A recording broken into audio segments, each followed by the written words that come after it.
Hello and welcome to the EdFamily YouTube channel where we focus on helping students find out what they're good at so that they can do good with it. And today we got a topic that you're not going to want to miss. How can a parent cultivate their child's passion? But whether you're a parent or not, how can a mentor cultivate a mentee's passion? Today, my guest is Sophie Grossman, college student at Claremont McKenna, which is, if you didn't know, ranked 8th as best colleges in US News rankings as National Liberal Arts College. She has a podcast which she started, and she's just a college student and going into her senior year, but she already has a podcast that she has launched called Pretty Asian, where she talks about all things Asian American politics. And when actually she was interviewing me, I was listening to her and I just remarked at her poise, her intelligence and eloquence, and I thought, I have to invite her for the EdFamily YouTube channel as well. So welcome, Sophie Grossman. Thank you so much. I am a huge fan of the channel, so I'm excited to hopefully see my face on it. Yes. By the way, I know I hope I can, in Pretty Asian, you kind of begin with your guests with a check-in, a high and low check-in. So you know what, I thought, keep it comfortable. Sophie Grossman, what's your high and low for today? Okay, my high has been probably this entire summer. I move into college on Saturday, and I'm just reflecting back on the summer I've had and just starting the podcast, being able to travel the States a little bit. It's been such an incredible experience, and it's my last academic summer before hopefully I go to law school. So it feels very final, but it's been a really, really solid summer. My low would probably be some of the research I've been doing. I've been looking into more API hate crimes. There was recently one in Oakland Airport, which is an airport I just flew out of. And so when you read things like that, something that could happen to you or someone that looks like you, it's always really tugs at the heartstrings. And so that's definitely a low. Thank you. Thank you for checking in today. And I noticed that you do that in your episodes as well. Why do you do that? Why did you start your episodes with a little check-in with a high and low, if I may ask? Because you're not always in the space to talk about difficult topics. And I started my podcast not as anything rigid. I wanted it to be a conversation, a documentation of my own growth. And with my growth is just me navigating my mental health as an Asian American woman who's navigating really difficult topics that are central to my identity. And sometimes I don't want to talk about hate crimes. I want to talk about the yummy foods or the awesome culture we have. And so just kind of checking in before having the conversation kind of contextualizes where everyone is, which I think is really productive in a conversation. Yeah, I appreciate that so much. I know so frequently Asian Americans, they don't talk about their mental health. I heard that they're, once again, there's that model minority myth that they're excelling, constantly doing well. But I heard that they are 2 times as likely not to report a mental health issue. And then, of course, OC Human Relations reports a 1,800% increase in anti-hate incidents toward Asian Americans. And so you're talking about issues that are very present and real in the community, but Yeah. sometimes we don't address. So that's why I appreciate Pretty Asian and the topics that you address, because we don't talk about these things enough. So thank you so much for starting that podcast. Yeah. How are you doing? Give us a high and a low. Yes, give us such, See. yes, very good. So a high for me today was, we had a launch of our career preparedness systems framework with our faculty, and basically what that is helping our students, be career and life ready, not just about grades and GPA, but although that's a Yep. part of it too, I suppose, but college and career and life ready, and what does that look like? And sometimes when you launch professional learning, sometimes it's like a great experience, and other times, it could be less than, right? But Mhm. I was so pleased that so many teacher leaders stepped up and presented with me. And so Yeah. that's always empowering to build teacher capacity, not only be the sole leader, but to have many, many alongside you as well. And I don't know if this is a low, but it just reminds me, like, we got a journey though ahead of us. We're doing well, but we got a long way to go, a long way to go. Yeah. And so sometimes that could feel a little heavy with the responsibility on me. So it's not low, but I do feel the heaviness. Yeah, that completely makes sense. I was brainstorming what I talk about on this episode actually, and just thinking about the role teachers have played in my life in the education system, and it touches everything. Like, there was not a single aspect of my life that I don't think I could trace back to a conversation I had with a mentor or a fellow peer, and so, yeah, teachers do a lot, and so I'm really grateful that, you're out there. Thank you so much. I know, like Sophie, just talking to you, I think, man, this is like a really, really brilliant person. You could be studying whatever you want to study and excel in it. I could tell you're that kind of person. But why politics? Why politics? Well, I was never really good at math or sciences, so naturally I felt really phased out of those fields of study. But something that I was naturally really interested in was history, specifically American history. And I really enjoyed learning about our laws and our governance policies, things like that. And so that's kind of what kickstarted my interest in government. And I make that distinction because for me, politics is very much about civic engagement, not just about what's happening in writing or what's happening in DC, but also what's happening here at home in our city councils, in our classrooms, just in our daily discussions. And so my junior year, the horrific Parkland shooting happened, and that really shook me into activism. And so I organized a school walkout at my high school and I hosted voter registration drives. I did research. I engaged in meaningful discourse with a bunch of other student leaders. But that event really showed me that I need to take an active role in shaping the future that I want to see. And it spurred my interest in politics. And I wanted to be up to date. I wanted to be knowledgeable on what I was talking about. And I wanted to know what was happening in the past and the present so I could know where to go in the future. And so I think just my passion for public service and for involving every member of the community is why I want to study politics, because I believe that the government can be good for people. It can serve for general welfare, and I really hope to be a part of a government that protects and helps people. Yes, yes, to form that more perfect union for sure. And it just seems like to me, I know when people think about politics, they think federal government, things like that. But Sophie, you kind of bring it back to the local, our communities, our city councils, and I'm so appreciative that you're mentioning that because oftentimes it's those places that actually impact our communities a little bit more. I'm intrigued now, like the conversations and dialogue, Parkland. How did you set up those civic engagement pieces at your site? Were you supported by educators? Was this yourself? How did you know what to do? I think a lot of it is my dad. He was raised to be very politically literate. My grandparents hosted voter registration drives. They were very involved in the community, not just in terms of politics. My dad was president of Little League. He was on the PTA of my high school and my brother's schools. Just being really informed and staying engaged with the community and what the community needs is just how I was raised. And so when I was at an age where I wanted to get involved, I saw a lot of pathways and had met a lot of people who were already involved and they were all so welcoming. Miss Marianne Fu is someone that I call a mentor for so many years, and she has led me to so many opportunities and had so many conversations with me that have been so meaningful and have at the end of the day given me the confidence to keep going even when, things seem a little desolate. I was listening to your first episode on how your father cultivated your passion and interest. And I know for a lot of young people, they don't have a good relationship with their father.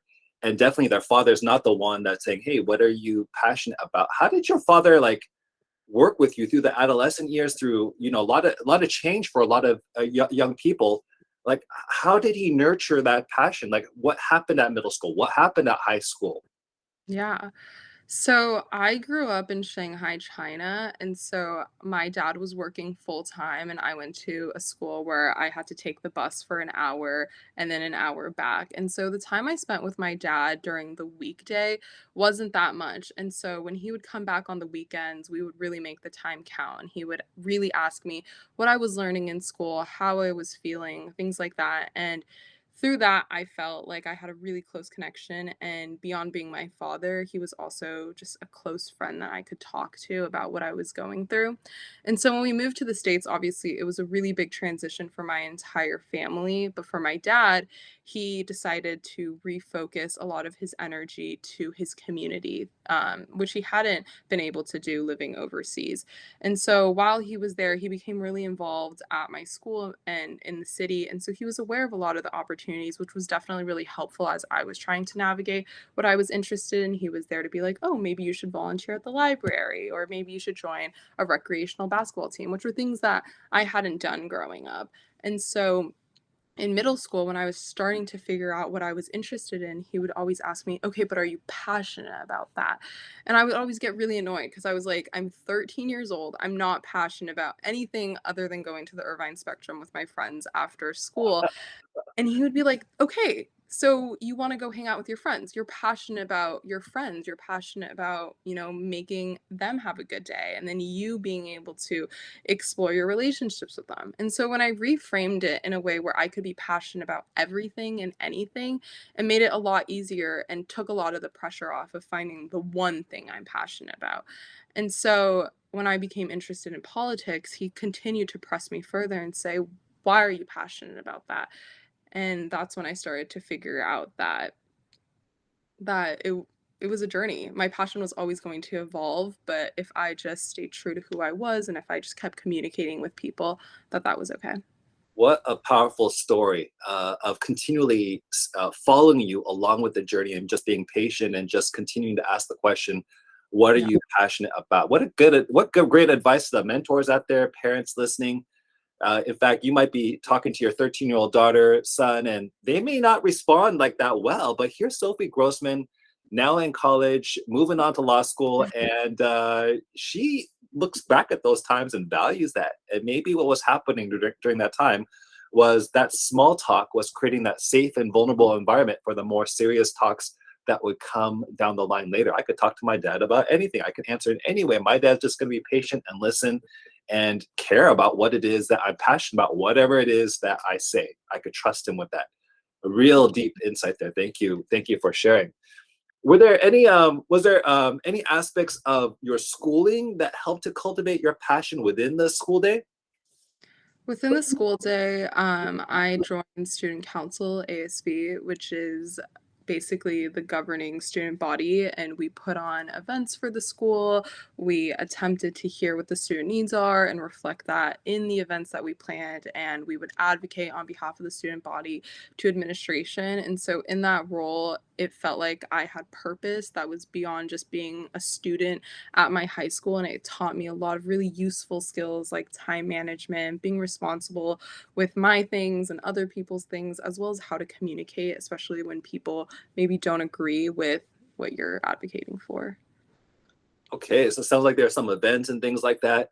But how about when it comes to like your civic passion, like your passion in politics? Did the school provide an opportunity for that? And if they did not, then what recommendations would you have for our public schools to cultivate the passion and interests of our young people, but within the school day? I would say that that's a really good question, first of all. For me, civic engagement looks like a lot of different things. If I were to think back to when I was 15 to 18, I felt like I was really civically engaged, but not in the way that you probably think. I wasn't able to vote, I couldn't drive for most of that, but I was involved on my sports teams. I was in clubs, I was engaged in the classroom. I really wanted to get to know my teachers. And so in that way, I was making connections with my community, which is being civically engaged. I had a really incredible teacher. He was my TA teacher randomly, but he's also the AP Gov teacher at Northwood, Mr. Steve Pleat. He was a huge mentor for me. And why I think that he really stood out to me as a memorable part of high school is that he helped me connect what I was learning to the real world, which kind of lends to my answer as to what schools can do better in terms of civic engagement.